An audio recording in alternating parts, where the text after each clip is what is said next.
जंगल का एक शांत सीन दिखाया गया है जहां चिड़िया उड़ रही है। अचानक एक तेज रोशनी के साथ हमला होता है। बाई रोंग, जिसने ब्लू और येलो ड्रेस पहनी है, हर सारे पत्थरों के बीच गिर जाती है। बाई मो, सिल्वर बालों वाला लड़का, गुस्से में कहता है, पिताजी नहीं रहे, आज तुम्हें कोई नहीं बचा सकता। By wrong. बाई मो हवा में उछलकर गो टू हेल चिल्लाता है और दोबारा हमला करने नीचे आता है। बाई रोंग जमीन पर खून से लथपथ है और डर कर ऊपर देखती है। दोनों के हाथों का टकराव होता है। मिस्टर कैन, एक छोटा सा मंक, बाई मो के हमले को रोक लेता है। बाई मो हैरानी से चिल्लाता है, मिस्टर कैन। मिस्टर कैन एक किक मारते हैं और बाई मो पीछे उड़ता हुआ चला जाता है। एक बड़ा धमाका होता है और धुआं निकलता है। मिस्टर कैन एक व्हाइट क्रेन को बुलाते हैं और कहते हैं कि बाई रोंग को यहाँ से लेकर निकल जाओ। बाई मो गुस्से में कहता है, फक ऑफ, अपने काम से काम रखो। बाई मो गुस्से में अपनी शक्तियों को बढ़ता है। उसके चेहरे पर ड्रैगन जैसे स्केल्स आ जाते हैं। बाई मो पूरी तरह से एक बेड व्हाइट ड्रैगन का रूप ले लेता है। मिस्टर कैन अस ड्रैगन को जिद्दी और बुरा जानवर कहते हैं और अपने मैजिक रिंग्स निकालते हैं। वो मंत्रा ड्रैगन के चारों तरफ घूमने लगते हैं। ड्रैगन अन मैजिक रिंग्स में फंस जाता है और जमीन पर गिर जाता है। मिस्टर कैन कहते हैं कि बाई मो और बाई रोंग भाई है, पर बाई मो सिर्फ इसलिए उसे मारना चाहता है क्योंकि उसके अंदर ह्यूमन ब्लड है। व्हाइट क्रेन आकार मिस्टर कैन को बताता है कि बाई रोंग की हालत बहुत खराब है, जिस पर मिस्टर कैन चिंता में बैठ जाते हैं। क्रेन उड़ रहा है जिसके ऊपर कैन कायोंग बैठा है। वो क्रेन को ऑर्डर देता है कि यूज हिज हाइनेस बाई रोंग के पास ले चले। नीचे जंगल में एक सेफ्ड ड्रैगन, बाई मो, एक मैजिक स्पेल के अंदर कैद है। कैन कायोंग कहता है कि ये स्पेल तुम्हें डीमन से बचाएगी और तुम्हें यहाँ रहकर अपनी गलतियों पर पछतावा करना चाहिए। 3 दिन बीत चुके हैं। कैन कायोंग हिज हाइनेस की जान बचा चुका है। वो प्रिंसेस कैन कायोंग का शुक्रिया अदा करती है। कैन कायोंग कहता है कि वो सिर्फ एक दोस्त का फर्ज निभा रहा था। फिर वो अपना हट पहनता है और कहता है कि बाई मो 3 दिन से जंगल में बंद है, यूज जाकर देखना चाहिए।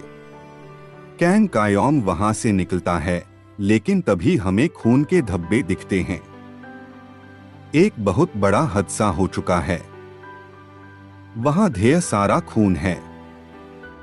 हम देखते हैं कि गांव वेलस ड्रैगन बाई मो को काट रहे हैं। एक विलेजर खुश होकर कहता है, मिस्टर कैन ने हाई इस ड्रैगन को यहाँ कैद किया था। दूसरा कहता है कि ड्रैगन का मीट खाने से लॉग इमॉर्टल हो जाते हैं, इसलिए सब लॉग मांस लेने के लिए टूट पड़े हैं। कैन कायोंग सदमे में है। उसने ड्रैगन को स्पेल्स से इसलिए बांधा था ताकि वो सुरक्षित रहे, लेकिन उसकी वजह से वो ड्रैगन हिल नहीं पाया और गांव वालों ने उसे मार दिया। कैन कायोंग पैक्टेट ह्यू कहता है, मेन डीमंस से तो बचा सकता था, पर इंसानों के लालच से नहीं। कैन कायोंग अपनी गलती पर दुखी है। तभी उसे एक लड़का दिखता है जो शायद ड्रैगन का ही कोई रूप, जो उसे मिस्टर कैन बुलाता है। ये लड़का कैन कायोंग को चिढ़ा रहा है और उसके साथ दोस्ती करना चाहता है, लेकिन कैन कायोंग इतने दुख में है कि वो ध्यान भी नहीं कर पा रहा। कैन कायोंग को पैजीन आ रहे हैं और उसकी वाइटल एनर्जी खत्म हो रही है। वो सोचता है, बाई मो, क्या तुम मुझे मारने आए हो? यूज लग रहा है कि बाई मो की मौत का बोझ उसे अंदर से खत्म कर रहा है।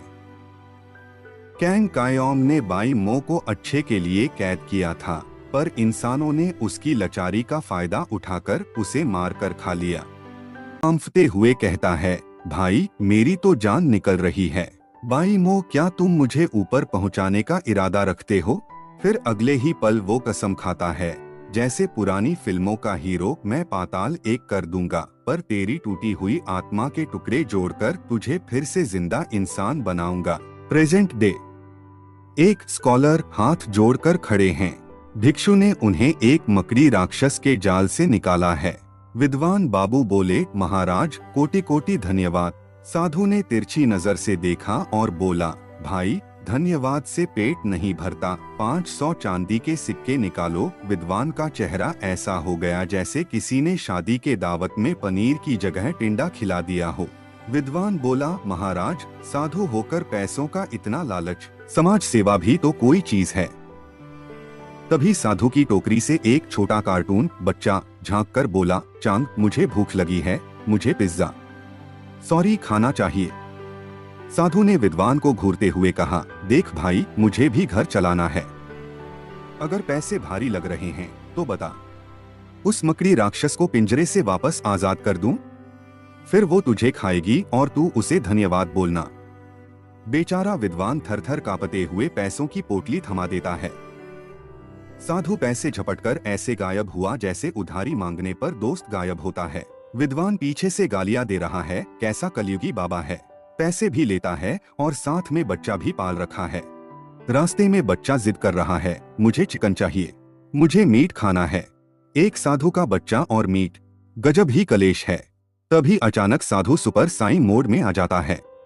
वो मंत्र पढ़ता है और हाथ घुमाता है, चारों तरफ रोशनी ही रोशनी। पता चलता है कि बाबा सिर्फ पैसे का लालची नहीं बल्कि बड़ा खिलाड़ी है। वो उस मकड़ी राक्षस को खत्म नहीं करता बल्कि उसे वीजा देता है अगले जन्म में इंसान बनने का। राक्षस भी खुश होकर थैंक यू बोलकर स्वर्ग सिधार जाता है।